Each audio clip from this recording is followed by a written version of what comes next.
All right, folks, it's good to be back. And yeah, you're back too, whether you like it or not. After a wee 10-day break on both sides, we're firing up the engines again. I had a bit of time off, and I reckon you did too. Probably more importantly, a break from me. But now we're shifting gears. We're no longer stuck in reverse looking back at last season. We're pointing forward, eyes on what's next. And honestly, it feels good. There's still a bit of time before Celtic get back to proper competitive action, but the mood's shifting, the excitement's bubbling under the surface, and even though we're in the off-season, it's starting to feel like we're building towards something again. Now I'll say this, and I know it's probably not a popular opinion, but I'm actually kind of buzzing for the Club World Cup kicking off this weekend. I get it, most folk don't really care for it, and it's not exactly a massive deal for Scottish football. But I'll take any kind of competitive football during these barren summer months. There's just something about seeing teams go full tilt when everything else is on pause. It fills a wee gap. During my time away, I was over in Perth, Western Australia. Did you know it's the most isolated major city on Earth? Honestly, the nearest proper city is Adelaide, and that's about 2,000 kilometers away. To give you some scale, that's roughly the same as the distance from Glasgow to Moscow. Absolutely mental. I'm boring myself even talking about it, but I thought I'd share. Anyway, while I was there, I managed to catch the Australia versus Japan match. I was holding out hope that we'd get a glimpse of Daisen Maeda, maybe even Reo Hatate or Kyogo. Sadly, none of them were involved. Dyson's been given a bit of time off to spend with his new baby. Rio's still recovering from that horrific knee injury he picked up after what can barely be described as a tackle towards the end of the season. And Kyogo, well, it seems like he's just not in a great place physically at the moment. It's frustrating because any of those three would have brought a bit of spark to the match. And let me tell you, what a stinker it was. Australia scraped a 1-0 win, right? At the death. It was a dreadful game of football, but that win pretty much confirmed their spot at the next World Cup. All they've got to do now is avoid a 5-goal drubbing against Saudi Arabia, and they'll be just fine. On a lighter note, I did manage to give a wee glare to Hajime Moriyasu, the Japan boss, on behalf of all the Celtic fans who were disappointed not to see our boys. Consider that public service done. By the way, that stadium was unreal, same capacity as Celtic Park, apparently. Though standing there, it felt even bigger. Sometimes you forget just how massive these places are until you're in them. Now, while I've been sunning myself in Australia, you'd think Celtic might have made a few moves in the transfer market, right? Aye, well, not quite. Hard at work is a phrase I'd use very loosely. In fact, I was being sarcastic there. Hopefully that came through. The club hasn't signed anyone new since we announced Kieran Tierney's return, and let's be honest, we've known about that deal for ages now. The transfer section on our Wikipedia page is looking about as empty as the trophy cabinet at Ibrox during the early 2010s. There's been a wee bit of noise around Tierney in the past few days. He dropped out of the Scotland squad after playing in the first match, which, believe it or not, ended in a 3-1 home defeat to Iceland. Losing to a country with more volcanoes than footballers, that's grim.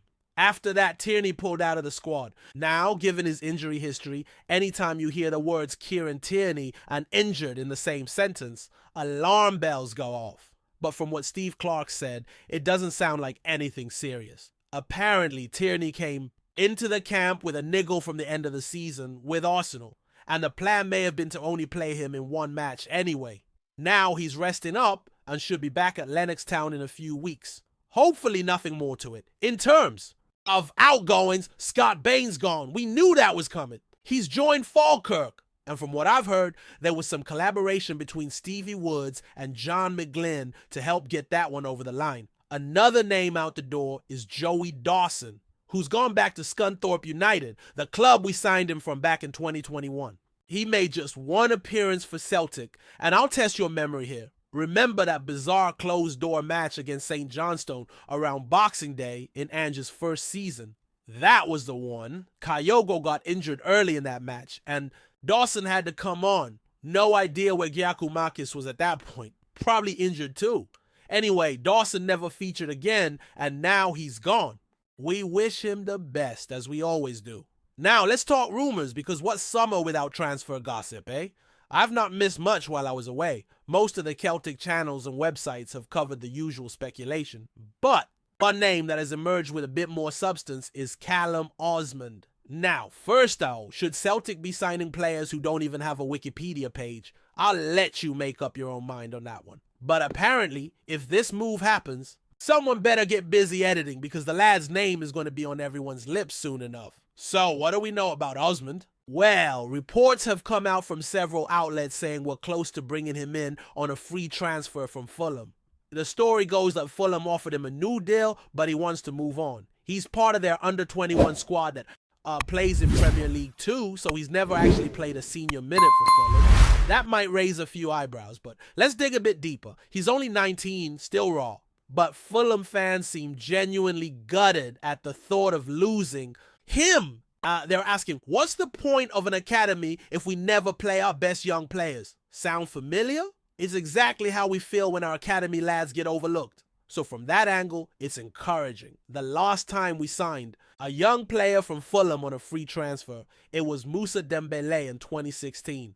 And we all know how that turned out. Now, I'm not saying Osman is the next Dembélé. Moussa was already playing regular first-team football in the Championship and was signed to be our #1 striker under Brendan Rodgers. Osman's a different case entirely. This would be more of a developmental signing. He's probably not coming in to lead the line. More likely, he'd be our third choice forward. So what does that mean for someone like Johnny Kenny? Well, maybe a loan move's on the cards. Just being brutally honest, Osmond looks like he might have more to his game and definitely more pace than Kenny. But again, that's speculation. If you're looking for comparisons, the better one might be Matt O'Reilly. Different position, sure, but similar path. O'Reilly came through Fulham's academy, couldn't break into the first team, and made the bold decision to drop down a level to MK Dons where he played regularly, developed, and then made the step up to Celtic. And look at him now, he's off to Brighton. So there's a pathway there. Maurice Jans followed a similar route, leaving Fulham seeking first-team football elsewhere, eventually landing at Celtic. So the blueprint exists. Maybe the club sees something special in Osmond. Last season, he scored 18 goals across all competitions for Fulham's under-21s. Not 11, like some reports said. 18. That includes 10 in Premier. League 2, 5 in the Premier League International Cup, 2 in the National League Cup, and 1 in the Virtue Trophy. That's a decent return. His performances earned him a nomination for the Premier League 2 Player of the Season. There are videos online if you want to check him out. He's nimble, looks quick, got a decent finish on him, can carry the ball, and seems to link up play quite well. He's not massive, probably around 6 foot give or take, but not a target man. Think more of a modern mobile forward who can drift wide, drive at defenders, and chip in with assists too. When I try to find a Celtic comparison for him, it's tough. He's not quite like any striker we've had recently. Maybe a faster, more technical version of Lee Griffiths. But better at carrying the ball, or a more polished Patrick Klimala, whisper it quietly, since he's over in Sydney now. Maybe even shades of Gary Hooper in the way he finishes, but with more pace. I'm not saying he's the next big thing. Based on a YouTube highlights reel, but there's potential there. Now, the obvious caveat, he's never played first-team football. So if the club's planning to make him our main striker, I'd have real concerns. But if he's coming in as a third option with an eye on development and the future, then I think it's a smart, low-risk move. Free transfer, modest wages, high upside, it ticks the right boxes. Before we proceed, subscribe to our channel and enable notifications to receive all exclusive news about Celtic FC. Don't miss any details about your favorite team. It's extremely important for Celtic FC. Fans, whispers swirling around Parkhead this week suggest that Celtic may be on the verge of pulling off one of the more intriguing signings of the summer.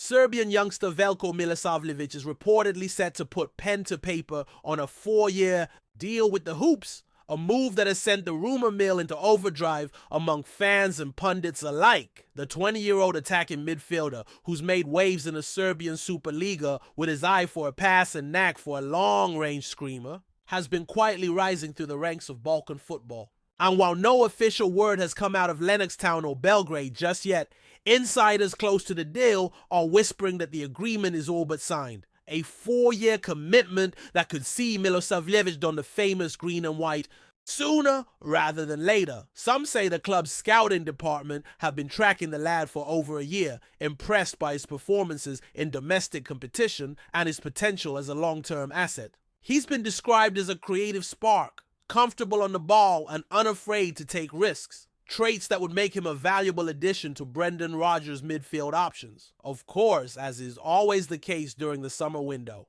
caution is advised. There's been no official announcement, and Celtic have been linked with plenty of talent before without anything materializing. Still, the consistency of the chatter surrounding MILOSAVLJEVIC has raised eyebrows, and more than a few fans have already taken to social media to speculate about where he might fit in the current squad. Whether this move comes to fruition remains to be seen. But one thing's for certain, there's a buzz building in the East End of Glasgow. And if the talk turns out to be true, Celtic could be adding a young, hungry talent to their ranks, and one who might just light up paradise in the seasons to come. Hello, fan! Don't forget to like and subscribe to the channel, as it means a lot. To Celtic FC, also share your opinion about the news in the comments below. See you in the next video.